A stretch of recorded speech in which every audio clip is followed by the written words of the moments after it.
खासदार बजरंग सोनवणे यांच्या प्रचाराची जी सभा होती त्या सभेला मी या ठिकाणी आलो होतो आणि सभा झाल्यावरती दुसऱ्या दिवशी या सभेतलं भाषण आणि सगळंच भूमिका बघून इथले स्थानिकचे नेते पृथ्वीराज साठे हे सुद्धा त्यांच्या कार्यालयामध्ये यांनी माझं स्वागत केलं आणि पाठीवर थाप टाकून हातात हात देऊन येणाऱ्या विधानसभेला या मतदारसंघामध्ये तुमचं नाव मी सुचवणार असं सुद्धा त्यांनी मला या ठिकाणी सांगितलं.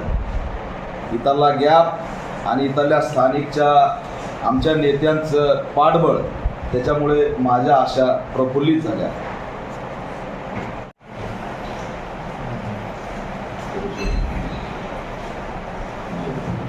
पॅंथर सेना च्या वतीने राष्ट्रीय अध्यक्ष दीपकभाई केदार यांना येणाऱ्या विधानसभा निवडणुकीमध्ये जे विधानसभा राखीव मतदारसंघातून महाविकास आघाडीचा घटक पक्ष म्हणून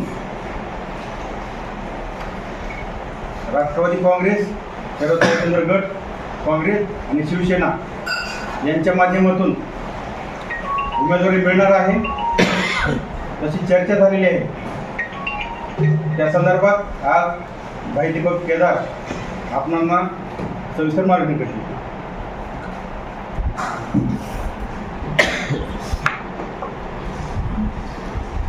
परळी तालुक्यातील पांगरी गावात जे पांगरी गाव स्वर्गीय गोपीनाथ मुंडे यांचं गाव आहे आणि गोपीनाथ गडाच्या गेटच्या समोर बौद्ध वस्ती आणि त्या वस्तीतला एक अरविंद खोपे नावाचा तरुण जो 7वीत शिकत होता, दलित बौद्ध कुटुंबातला हा तरुण आहे.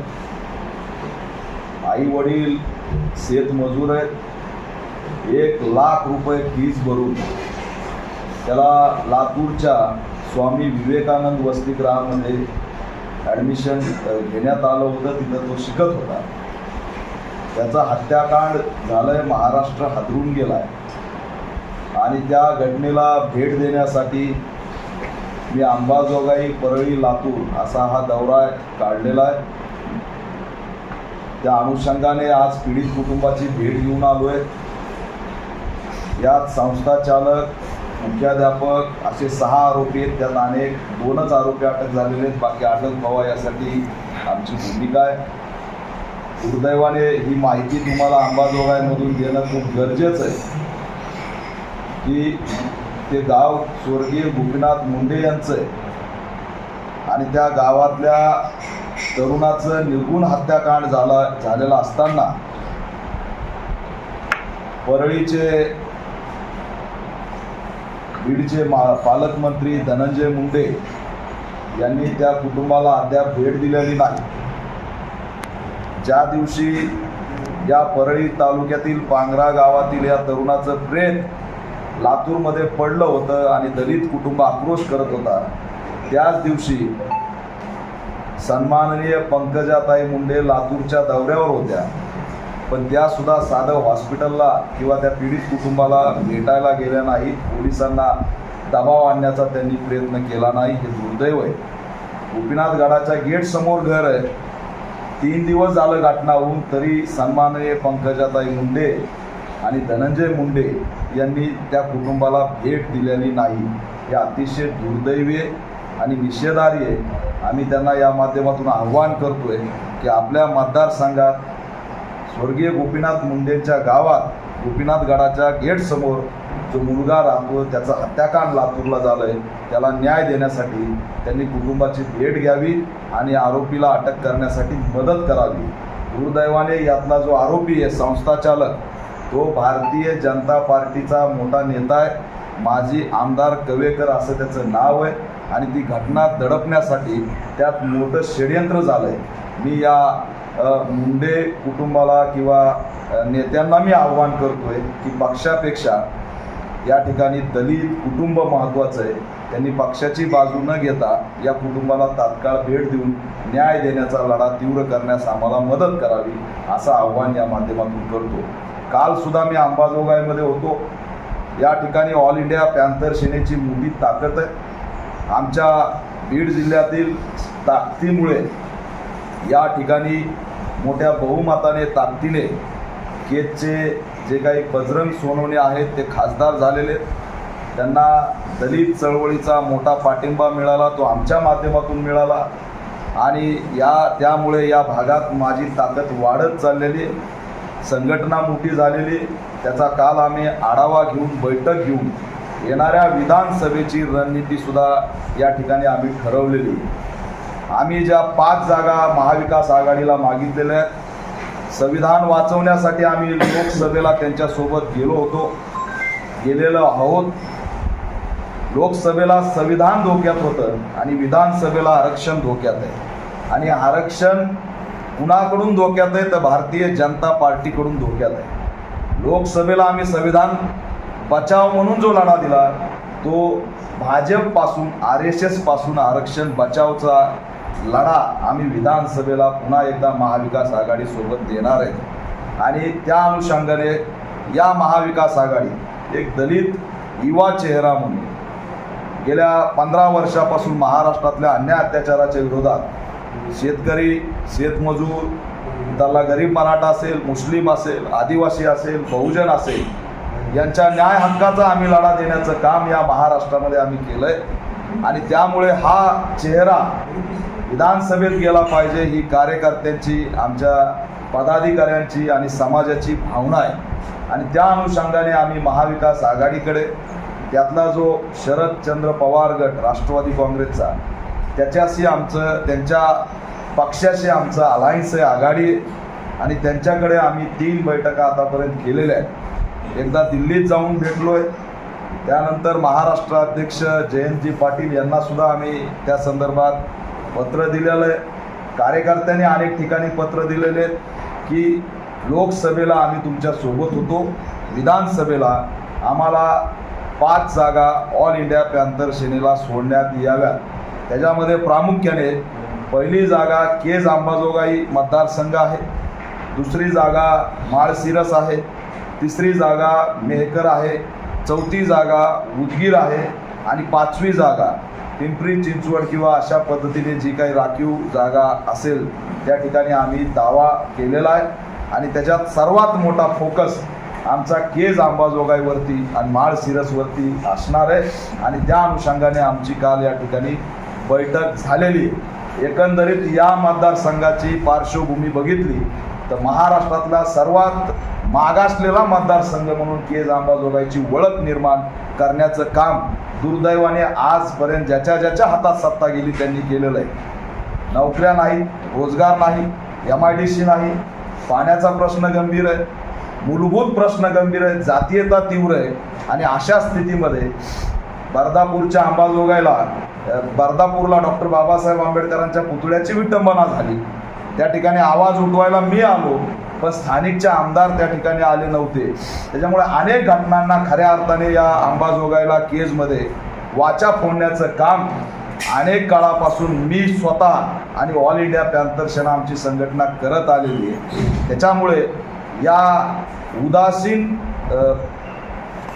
प्रस्थापित उमेदवाराकडून आता लोक निराश झालेले. आम्हाला समजतंय की हा जो मतदारसंघ आहे हा राखीव पुढच्या वेळेस राहील का नाही माहीत नाही, ही शेवटची संधी आहे. जोपर्यंत हा मतदारसंघ राखीव होता तोपर्यंत या मतदारसंघामध्ये बौद्ध उमेदवाराला संधी मिळालेली नाही.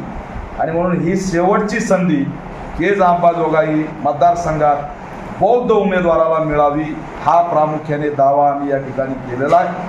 आणि त्या संदर्भात सकारात्मक चर्चा आम्ही या ठिकाणी सुरू ठेवलेली. जर महाविकास आघाडीने या ठिकाणी आम्हाला प्रतिनिधित्व दिलं तर मी स्वतः या केज अंबाजोगाईच्या मतदारसंघामध्ये उतरणार आहे. हा नवा चेहराच या मतदारसंघाचा चेहरा मोहरा बदलू शकतो. आलटून पालटून जे सुरू आहे ते अतिशय दुर्दैवी आहे, निराशाजनक आहे.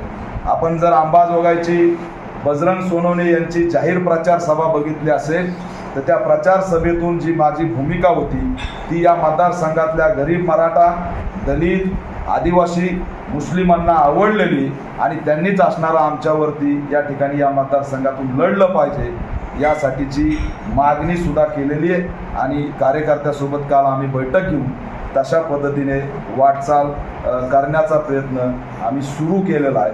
दुसरी आज मोठी घोषणा आम्ही या माध्यमातून करतोय. आंबेडकरी चळवळीमध्ये अंबाजोगाई आणि बीडमध्ये सक्रिय असं युवा नेतृत्व असलेले, ज्यांनी अनेक अन्याय अत्याचारांना वाचा फोडली, इथल्या 18 पगड जाती बहुजनांच्या सामाजिक मूलभूत प्रश्नांवरती अनेक आंदोलनं केली, असा हा जो काही युवा चेहरा आहे अक्षय भुंबे यांचं आज ऑल इंडिया पॅन्थर सेनेमध्ये जाहीर प्रवेश होतोय आणि त्यांच्यावरती संघटना मराठवाडा युवक अध्यक्षपदाची जबाबदारी देत आहे, हे सुद्धा अधिकृतपणे आम्ही या ठिकाणी जाहीर करतो. दुसरं, आंबेडकरी चळवळीचा अभ्यास असणारे, अनेक वर्ष चळवळीमध्ये संघर्ष करणारे जीवन गायकवाड त्यांच्यासोबत ऑल इंडिया पॅन्थर सेनेमध्ये आज प्रवेश करत आहेत. त्यांच्यावर सुद्धा महाराष्ट्र सरचिटणीस पदाची आम्ही जबाबदारी देऊन त्यांना असणारं नियुक्तीपत्र आज आम्ही या माध्यमातून देतोय. हे 2-3 प्रकरणं या माध्यमातून आजची पत्रकार परिषद होती. आपल्याला काही विचारायचं असेल तर विचारू शकता.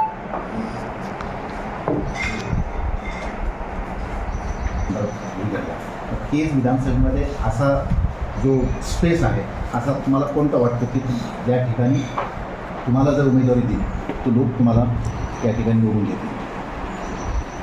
या मतदारसंघातील मतदार यांना जुन्या सगळ्यांचा कंटाळा आलेला आहे आणि तोच सगळ्यात मोठा स्पेस आहे. प्रचार सभा जी झाली बजरंग सोनवणेची, त्याच्यामध्ये मला जो रिस्पॉन्स मिळाला त्याच्यावरून मला या मतदारसंघात आशा वाटायला लागल्या. बौद्धांची संख्या जास्त आहे, गरीब मराठ्यांचं आंदोलन आणि त्याला मी दिलेला पाठिंबा यामुळे महाराष्ट्रामध्ये मराठा समूहामध्ये माझ्या बाबतीमध्ये एक पॉझिटिव्ह सकारात्मक भूमिका आहे. त्यामुळे सुद्धा मला या ठिकाणी दलित, मराठा, मुस्लिम, मातंग समाजाच्या जवळपास शेकडो घटनांना राज्यात मी या ठिकाणी भेटी दिलेल्या आहेत. त्याच्यामुळं मातंग समाजसुद्धा माझ्या बाजूने, जातीय समीकरण आणि लोकांची या भागातली मागणी, नवा चेहरा, तिथं मी परफेक्ट बसतोय, दुसरा कोणी बसू शकत नाही. तुम्ही लोकसभेच्या वेळेला भाषणं केली, आम्ही अंबाजोगाईही तुमचं भाषण ऐकलं, अत्यंत तडफदार भाषण केलं. पण लोकसभेचे जे निवडून आले खासदार आहेत त्यांची भूमिका तुमच्या उमेदवारी संदर्भात काय आहे? त्यांच्याशी आम्ही चर्चा केली नाही. मुळात मी राष्ट्रीय अध्यक्ष आणि माझं ज्यांच्याशी अलायन्स आहे त्यांच्या राष्ट्रीय अध्यक्षाशी मी चर्चा केली. वरून जो काही आमच्यामध्ये डायलॉग होईल तोच असणारा खाली या ठिकाणी मान्य होईल. माझं पाठिंबा दिला म्हणून सन्माननीय खासदार बजरंग सोनवणे यांनी बीडच्या विश्रामगृहामध्ये स्वागत केलं आणि त्या ठिकाणी सुद्धा मी बोललो की आता तुम्ही आम्हाला साथ दिली पाहिजे, अशा पद्धतीचा डायलॉग आम्ही केलेला आहे. आणि मला वाटतं की त्यांनासुद्धा त्यांच्यासोबत लढण्यासाठी नवा चेहरा आवडेल, की जुन्या भानगडीत पडणार नाहीत अशी स्थिती आहे. आमचे स्थानिकचे कार्यकर्ते येणाऱ्या काळात आम्ही इथं मेळावा घेणार आहेत, आमची ताकद दाखवणार आहेत आणि त्या माध्यमातून स्थानिक लीडरशिपवरती सुद्धा दबाव तंत्राचा वापर आम्ही करणार आहोत. तुम्ही राहणार लातूरचे? हां, म्हणजे माझं मूळ गाव पाटोदा तालुक्यातील सौंदाणा आहे. बरं, मी आता कुटुंबासहित औरंगाबादला राहतो. ओके. माझ्या संघटनेचं केंद्रीय कार्यालय पुण्याच्या पिंपरी चिंचवडला आहे. अनेक जिल्ह्यामध्ये माझं कार्यालय.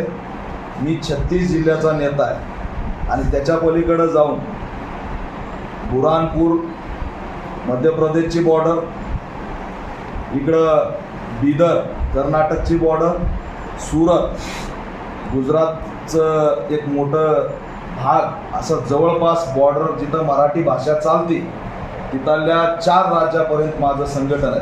त्याच्यामुळे मी एका जिल्ह्याचा नेता नाही. लातूरला फक्त मी उमेदवारी त्या ठिकाणी केली होती. लातूरमध्ये 50 ते 60 घटनेंना मी वाचा फोडलेली, त्याच्यामुळे त्या भागात काम जास्त आहे आणि राज्यभर माझं त्या ठिकाणी काम आहे. त्याच्यामुळे मी महाराष्ट्राचा नेता आहे.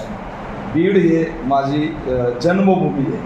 त्याच्यामुळे बीडबद्दल माझं विशेष आकर्षण. पण कर्मभूमी तुमची लातूर आहे ना, मग तुम्हाला उदगीर जवळचा मतदारसंघ आहे. कर्मभूमी माझा देश आहे, महाराष्ट्र आहे.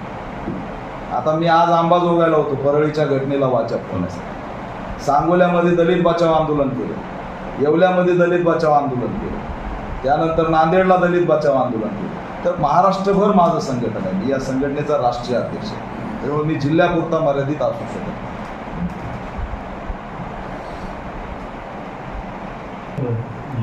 किती आहे आतापर्यंत सदस्य नोंदणी किती झालेली आहे आणि केज मतदारसंघात किती आहे आपल्या सदस्य नोंदणी? कागदावरची सदस्य नोंदणी नाही झाली, तशी प्रक्रिया आम्ही केलेली नाही.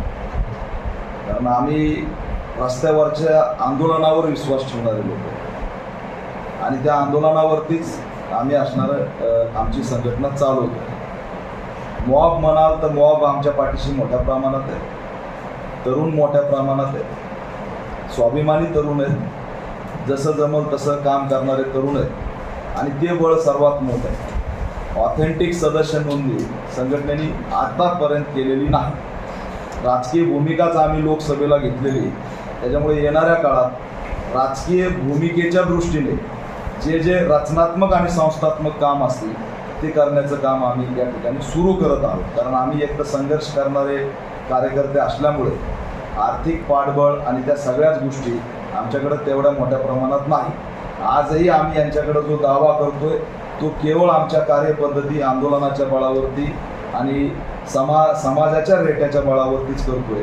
ऑथेंटिक अशी आमची नोंदणी वगैरे सध्या तरी नाही.